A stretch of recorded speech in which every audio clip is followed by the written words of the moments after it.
బూతుల మంత్రిగా రాష్ట్ర వ్యాప్తంగా పేరెన్నికగన్నవాడు, అధికార మదంతో కండ కావరంతో కళ్ళు కనిపించకుండా కారు కూతలు కూసినటువంటి చరిత్ర ఉన్నవాడు, ఓటేసినటువంటి ప్రజలు ఇటువంటి నీచుణ్ణి ఎందుకు గెలిపించామా అని బాధపడే పరిస్థితి తెచ్చినవాడైనటువంటి కొడాలి నాని ఇప్పుడు అవుట్ అయ్యేటువంటి పరిస్థితి వచ్చింది. జగన్మోహన్ రెడ్డికి షాక్ ఇచ్చే న్యూస్ ఇది. అసలు ఇంతకీ ఏంటది అనేది ఈ వీడియోలో వివరించబోయే ముందుగా ఇప్పటి వరకు మన ఛానల్ సబ్స్క్రైబ్ చేయని వాళ్ళు ఖచ్చితంగా సబ్స్క్రైబ్ చేయండి. ఇక విషయానికి వస్తే కొడాలి నాని, పేర్ని నాని, ఆళ్ల నాని వీళ్ళంతా కూడా జగన్మోహన్ రెడ్డి మంత్రివర్గంలో మంత్రులుగా ఉన్నటువంటి వ్యక్తులు. సరే, ఆళ్ల నాని నోరైతే అదుపులో ఉండుండొచ్చు, కానీ కొడాలి నాని, పేర్ని నాని మాత్రం అదుపు పొదుపు లేకుండా, పేర్ని నాని ఏమో పవన్ కళ్యాణ్ గారిని తిట్టడానికి, కొడాలి నాని ఏమో చంద్రబాబు నాయుడు గారిని, లోకేష్ గారిని తిట్టడానికి ఇష్టం వచ్చినట్టుగా కారు కుత్తలు కూశారు. కులాలని అడ్డం పెట్టుకొని జగన్మోహన్ రెడ్డి అధికారం శాశ్వతం అనుకొని అవినీతి పనులతో పాటు కారు కూతలు నోటి పని కూడా చెప్పడం జరిగింది.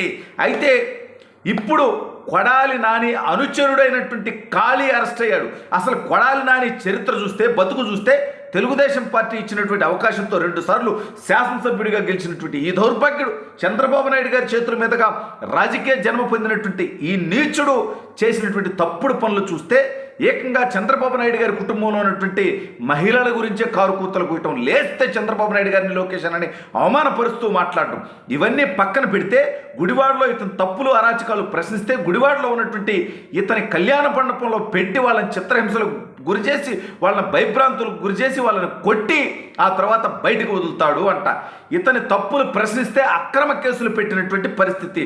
అదేవిధంగా చరిత్ర ఎరుగని విధంగా విదేశీ విష సంస్కృతి అయినటువంటి క్యాసినోని తీసుకొచ్చి గుడివాడలో పెట్టి కోట్లాది రూపాయలకి ఇక్కడ ప్రజల్ని ప్యాకాట్ ద్వారా క్యాసినో ద్వారా ముంచేసినటువంటి నికృష్టపు చరిత్ర కలిగినటువంటి వ్యక్తి. దాని మీద ప్రశ్నిస్తే కూడా కేసులు పెట్టినటువంటి నీచమైనటువంటి చరిత్ర ఈ కొడాలి నాని అనేటువంటి వాడుకున్నది. ఇక పేర్ని నాని సంగతి చూస్తే మనం, అంటే ఇప్పుడు ఈ కొడాలి నాని చేసినటువంటి తప్పుల మీద ఒక్కొక్కటి విచారం జరుగుతూ ఉంది. ఇతను భూదోపిడీల మీద, దందాల మీద, అక్కడ చివరికి సినిమా థియేటర్ను కూడా లాక్కొని అతను ఏం చేశాడో మనం చూసాం. ఓనర్కి ఇవ్వకుండా చివరికి ఇతను ఒక ఆఫీస్లో ఉంటూ ఆఫీస్కి కూడా రెంట్ కట్టకుండా అది కూడా లాక్కున్నటువంటి దౌర్భాగ్యం కొడాలి నాని దగ్గర చూసాం. ఇవన్నీ ఒక్కొక్కటిగా రివర్స్ అవుతా ఉన్నాయి.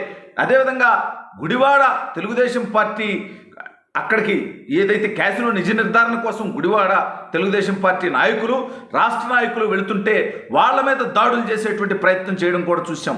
గుడివాడ మాజీ శాసనసభ్యుడు రావి వెంకటేశ్వర గారి పైన దాడులు చేపించినటువంటి ప్రయత్నం చూసాం. ఆ రోజు వాటి మీద కనీసం కేసులు కట్టలా. ఇప్పుడు ఒక్కొక్కటిగా కేసులు అవుతున్నాయి. కొడాలి నాని అనుచరులు అరెస్ట్ అవుతున్నారు. ఫైనల్గా వీటన్నిటికీ సూత్రధారి, పాత్రధారి అయినటువంటి కొడాలి నాని కూడా కేసులో బొక్కలో పోతాడు. మరోవైపు పేర్ని నాని బతుకు చూస్తే నిన్న సిగ్గు లేకుండా మేయర్ గారి వాహనాన్ని, ఏ అధికారికమైనటువంటి పదవిలో లేనటువంటి పేర్ని నాని భార్య పేర్ని జయసుధ గారు పోలీసులు విచారణకు వెళ్తూ మేయర్ వెహికల్ వేసుకునేస్తుంది. ఏ రకంగా ప్రభుత్వ అధికారిక వాహనాన్ని నువ్వు నీ వ్యక్తిగత అవసరం కోసం వాడుతావు? పైగా నువ్వేమన్నా పెద్ద ఉద్ధరించడానికి పోతున్నావా? పేద ప్రజలకి చెందాల్సినటువంటి బియ్యంని కోట్లాది రూపాయలు దోచుకొని అక్రమంగా తరలిస్తే దాని విచారణకు రమ్మంటే ఇన్ని రోజులు సహకరించకుండా ఇప్పుడు ముందస్తు బెయిల్ తెచ్చుకొని ఇప్పుడు వెళ్తుంది. ఆడేదన్నా పోలీసులు ప్రశ్నలు అడిగితే ఆవిడ గారంట తెలీదు, గుర్తులేదు, మర్చిపోయా అని అదేదో అదుర్స్ సినిమాలో ఎన్టీఆర్ గారిని చెప్పినట్టుగా విలన్కి ఆ రకంగా తెలియదు, గుర్తులేదు, మర్చిపోయానో తెలియదు అంటదంట. నీ అకౌంట్కి వచ్చినటువంటి డబ్బుల సంగతి కూడా నీకు తెలియదంటే ఇక చాలా నీచమైనటువంటి పరిస్థితి, చరిత్ర ఇది.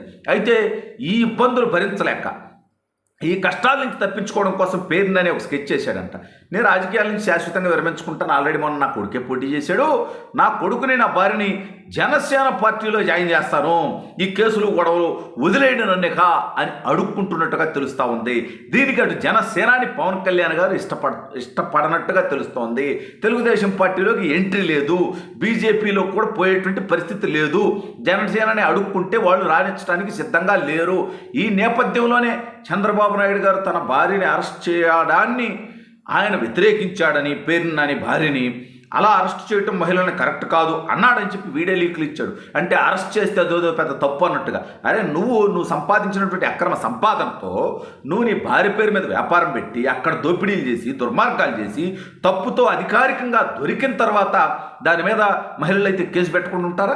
మహిళ అయితే ఒక మర్డర్ చేసేస్తే అరెస్ట్ చేయకుండా ఉంటారా? అవినీతి చేస్తే అరెస్ట్ చేయకుండా ఉంటారా? కాబట్టి నీ డ్రామాలు, నీ అతి తెలివితేటలు, ఇక నీ విజ్ఞాన ప్రదర్శనలు చేసేటువంటి ప్రయత్నం మానుకో. ఒకవైపు కొడాలి నాని కూడా ఇక ఈ సినిమా కష్టాలు పడలేము, ఇప్పుడు రాబోయే రోజుల్లో అంటే గతంలో చేసినటువంటి తన తప్పుడు పనులకు రాబోయే రోజుల్లో వచ్చేటువంటి కేసుల్ని ఎదుర్కొనేటువంటి స్థితి లేదు, అందుకని నేను కూడా రాజకీయాలను వదిలేసి పారిపోవటము, పార్టీ మారడానికి సిద్ధము అంటే కొడాలి నానిని ఆంధ్రప్రదేశ్ రాష్ట్రంలో ఉన్న ఏ ఒక్క పార్టీ కూడా తీసుకోవటానికి సిద్ధంగా లేదు.